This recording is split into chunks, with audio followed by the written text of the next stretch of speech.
Today we're going to talk about the beginning of your stories and how to hook your readers.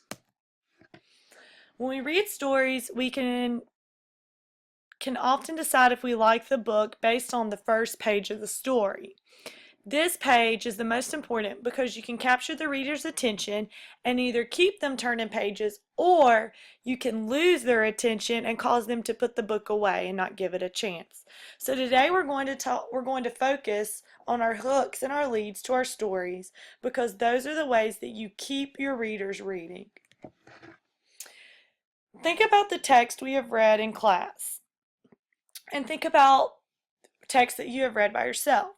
What made the beginnings of the story interesting? So think about that just for a second. Was someone saying something interesting, or was someone doing something interesting? So I want you to hit the pause button and think for about 15 or 20 seconds about stories that you have read, and think about in particular the beginnings of those stories. Okay, so now you should be back with us. Hooks or leads are the beginning of your stories, and they are what capture your reader's attention.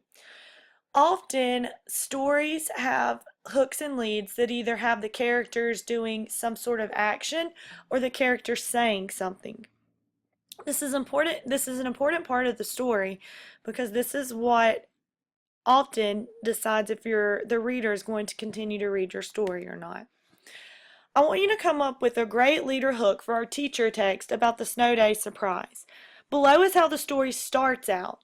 But I want you to take a second by yourself to think of some different ideas for the lead, and then with a partner I want you to write a new beginning for this story.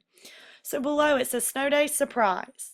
It says, "You always say no," I screamed at the top of my lungs at my parents. My face was burning red as I stomped up the staircase, making every step rattle under my feet.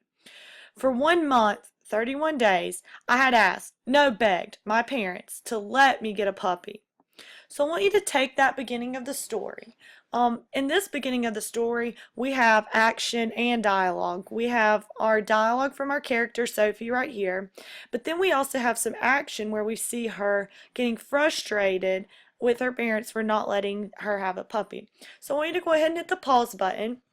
Take a few seconds to come up with a couple different ideas of how to begin this book, and then I want you to find a partner and create the beginning of this story. It doesn't have to be very long, a sentence or two. This is just the very beginning, the first few sentences of this story. So go ahead and hit the pause button and do that.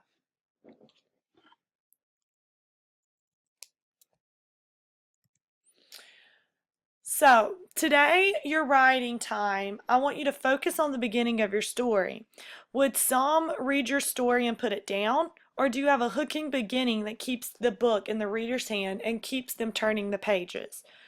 Create a couple different beginnings for your draft of your story and share them with a friend. We'll also share these at the end of class during author's chair, and you can ask for comments on your different beginnings so that we can help you decide on which would be the best beginning to keep your readers reading.